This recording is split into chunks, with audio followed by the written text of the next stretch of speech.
Tahun 80-an, saat ateis dan Marxisme merajalela di bawah kekuasaan Uni Soviet, Islam seakan luntur. Adanya revolusi besar membawa dampak ditutupnya ratusan masjid dan madrasah.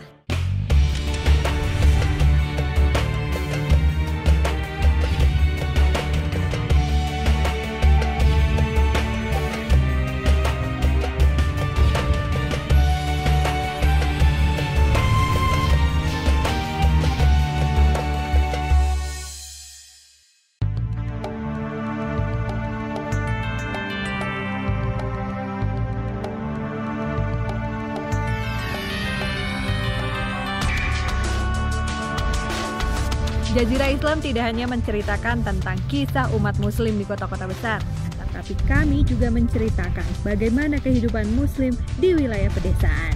Nah, itu perjalanan saya menelusuri pedesaan di Republik Dagestan, Rusia.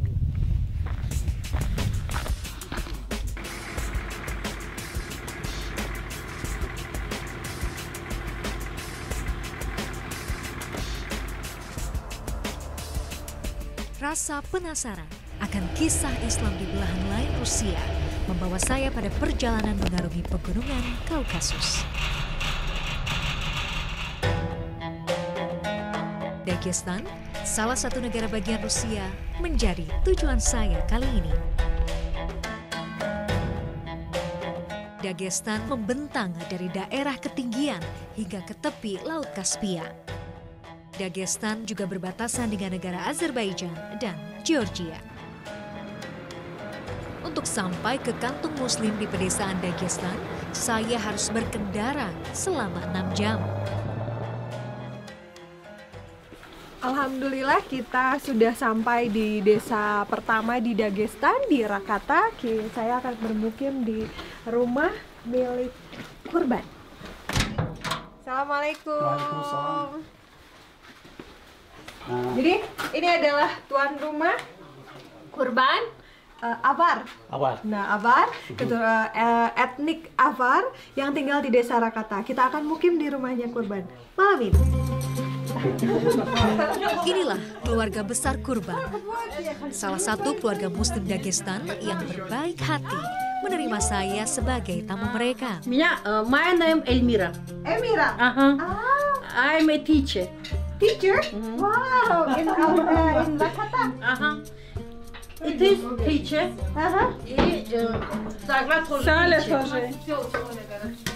Jadi ini adalah potret salah satu keluarga di desa Rakata. Mereka adalah etnik dari Avar, salah satu desa di Dagestan.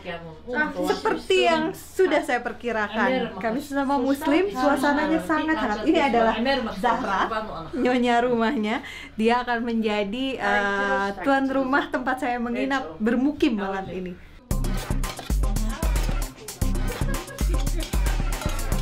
Zahra dan sang putri pertama Salehat mulai menyiapkan aneka hidangan khas desa Rakata untuk menyambut kedatangan saya.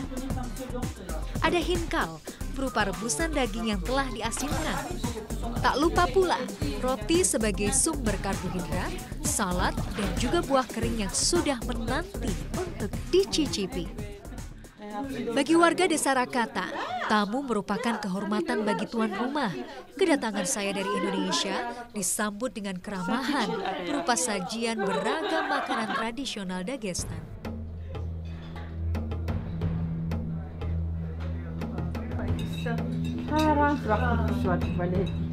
Alhamdulillah, rasa lelah saya hilang merasakan keramahan muslim dari Rakata.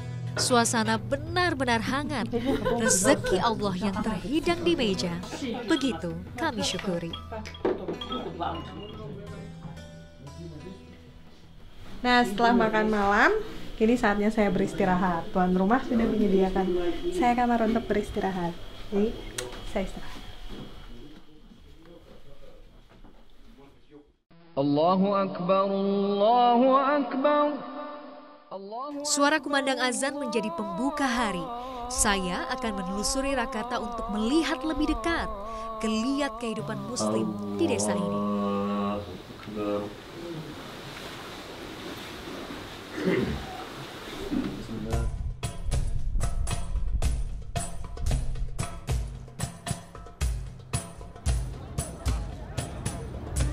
adalah hari pasar di Desa Rakata. Jadi biasanya orang-orang berkumpul untuk membeli dan menjual berbagai macam barang kebutuhan. Nah, kita lihat pasarnya seperti apa.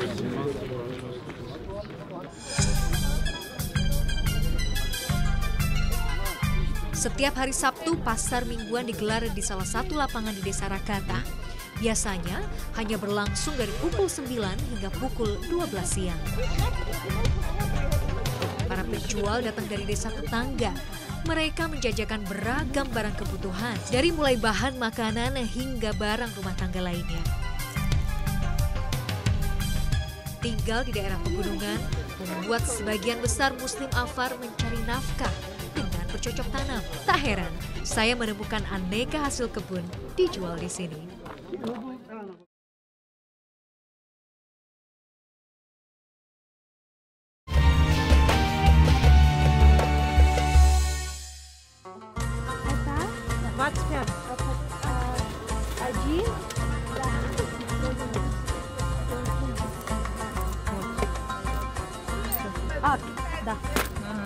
Jadi harganya hanya sekitar 8 rubel satu kantong ini.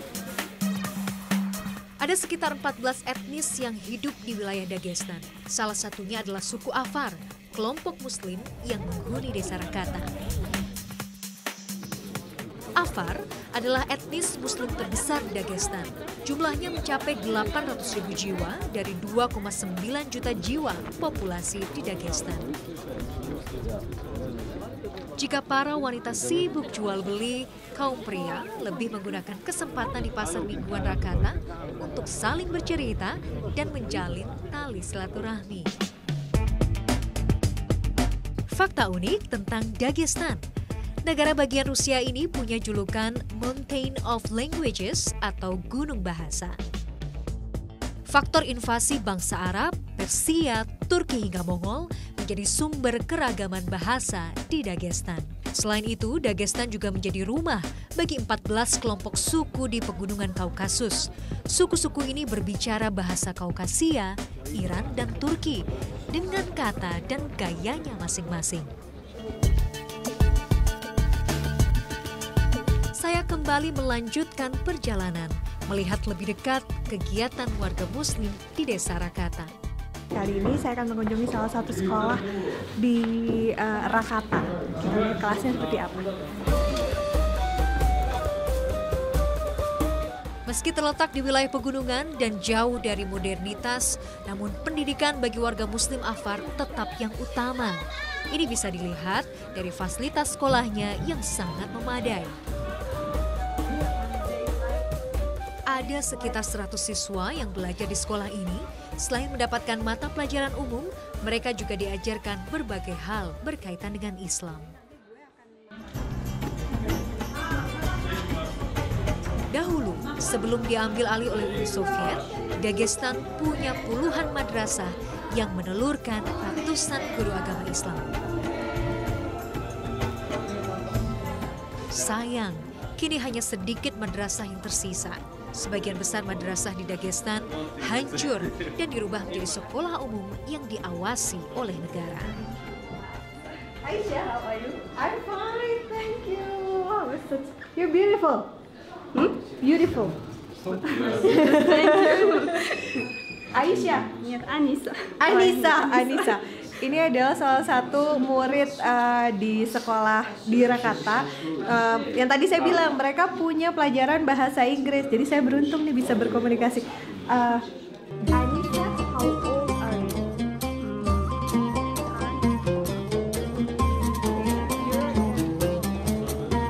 Di sekolah ini para murid tidak diharuskan memakai seragam.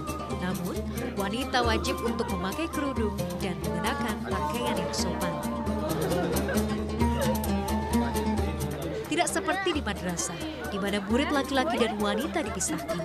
Di sekolah umum Desa Rakata, murid laki-laki dan wanita belajar di dalam ruangan yang sama, tetapi dipisahkan kelompoknya.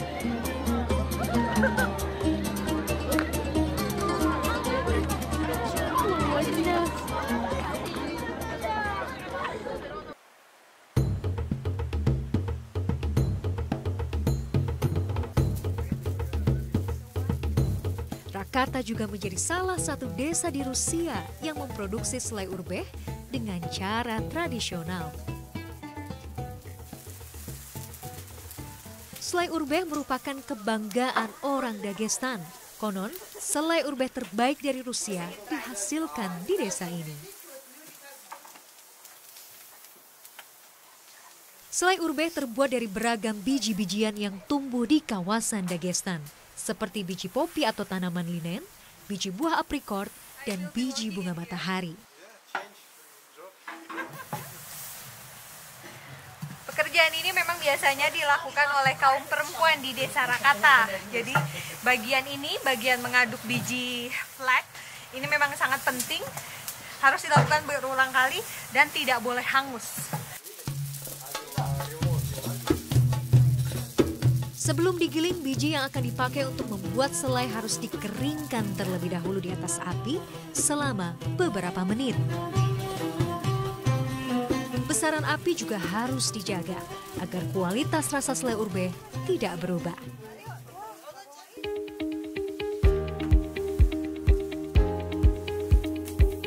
Selesai dipanaskan, biji dikeringkan di atas hamparan kain. Hampir sepanjang tahun, para wanita Dagestan terus memproduksi selai urbeh, terutama menjelang bulan suci Ramadan. Pada bulan ini, biasanya angka permintaan selai urbeh semakin meningkat. Selain dikeringkan dengan cara alami, di desa Rakata semua bahan selai urbeh juga dihaluskan dengan mesin giling tradisional. Mesin penggiling biji ini digerakkan oleh air sungai yang mengalir melewati rumah penggilingan.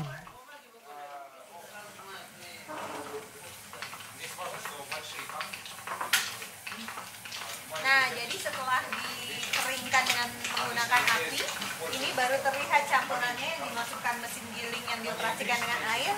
Ini ada biji flag, kali ini tidak biji buah aprikot, tapi yang dipakai biji bunga matahari dan juga gula. Ini mungkin rasanya akan lebih manis.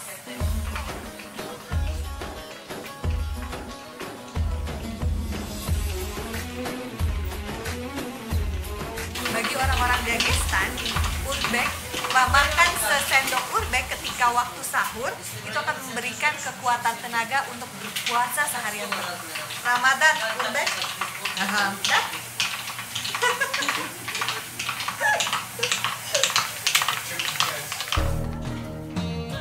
Fatimah, Aminah, dan anak menantunya Aminat sejak remaja telah dilatih untuk membuat selai urbeh di desa mereka. Kedatangan mereka kali ini ke desa Rakata, selain membuat urbeh untuk dijual di ibu kota Makakala, juga akan menyimpan cadangan urbeh untuk dimakan pada bulan suci Ramadan.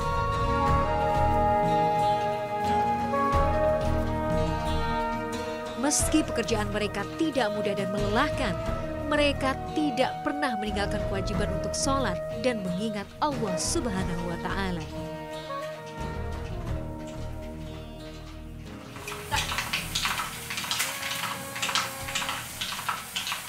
Rasanya mirip dengan selai kacang dan manis karena tadi ada campuran gula lalu diberikan sedikit minyak. Tapi ini memang benar-benar teksturnya seperti pasta. Islam datang ke tanah Dagestan sejak 1000 tahun silam. Islam dibawa oleh pasukan asing dari Arab, Persia, Turki, dan Mongol. Tokoh penting yang tidak bisa dilepaskan dari besarnya Islam di Dagestan adalah keberadaan para syamil atau ulama mujahid. Meski Islam pernah berjaya di Dagestan, cahaya agama rahmatan lil alamin ini sempat redup, bahkan hampir sirna.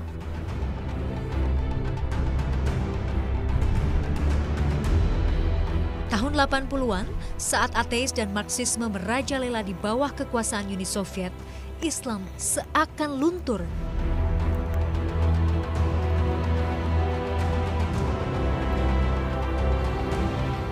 Adanya revolusi besar membawa dampak ditutupnya ratusan masjid dan madrasah.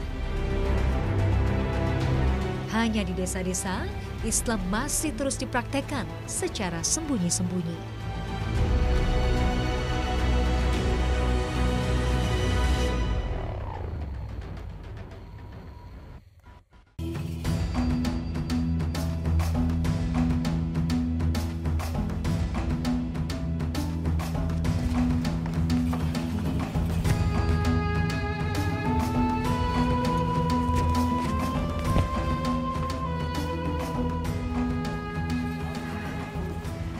Jadi kita akan mengunjungi salah satu handicraft khas Rakata.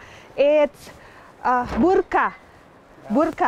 Jadi ada satu jaket untuk pengembala di daerah Rusia, burka yang terbuat dari bulu domba.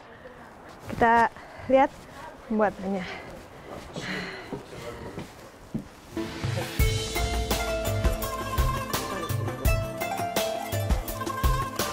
Inilah Salwah, Aminah, Fatima, serta Marwah, wanita muslim dari desa Rakata.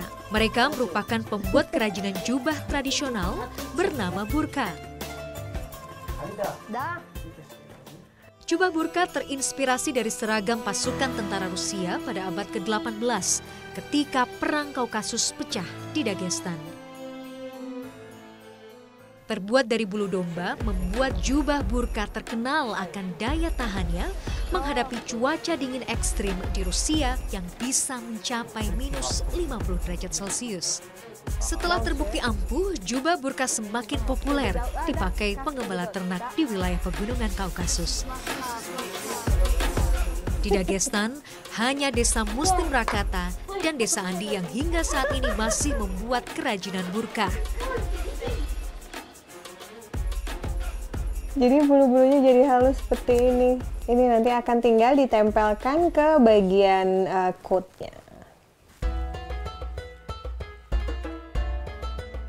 Hingga saat ini, burka masih dibuat dengan cara tradisional di desa Rakata. Belum adanya sentuhan mesin dalam proses pengolahan bulu domba, memberi kesempatan wanita muslim di Rakata untuk bekerja dan tetap mengurus keluarga. Biasanya, Salwah, Aminah, Fatima, dan Marwah bekerja di tempat pembuatan burka dari pukul 8 pagi hingga 12 siang. Setelah dibersihkan dari kotoran dan dihaluskan, bulu-bulu masih harus dipisahkan kembali dengan alat menyerupai busur ini. Fatima telah mengerjakan pembuatan burka sejak masih remaja, sehingga tangannya sangat terampil untuk memilah setiap helai bulu domba. Jadi itu cara untuk menempelkan bulu-bulu dombanya ke bagian coat.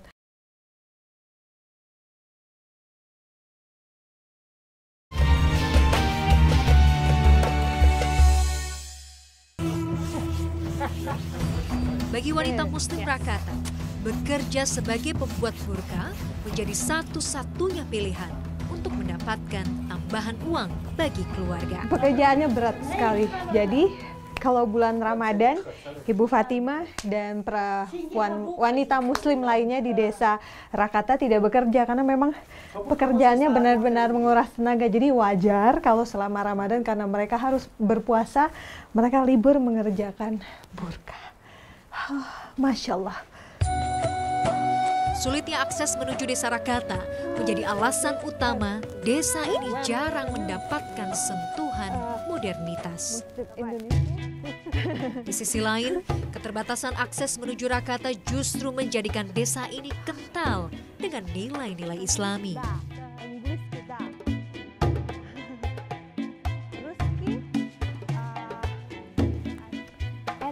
Fatima membawa saya untuk melihat jubah burka yang sudah siap digunakan. Ini dia, burka. Bentuk akhirnya seperti ini, memang tidak dipakai untuk sehari-hari, ini biasanya dipakai untuk penggembala. Jadi karena memang Rusia terkenal udaranya sangat dingin, bahkan salju dan minus, jadi ini memang sangat berguna sekali.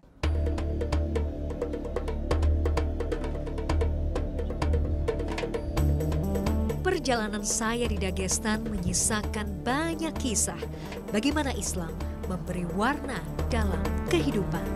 Saya juga membuktikan bagaimana sebuah hadis diriwayatkan bahwa seorang muslim adalah saudara bagi muslim lainnya.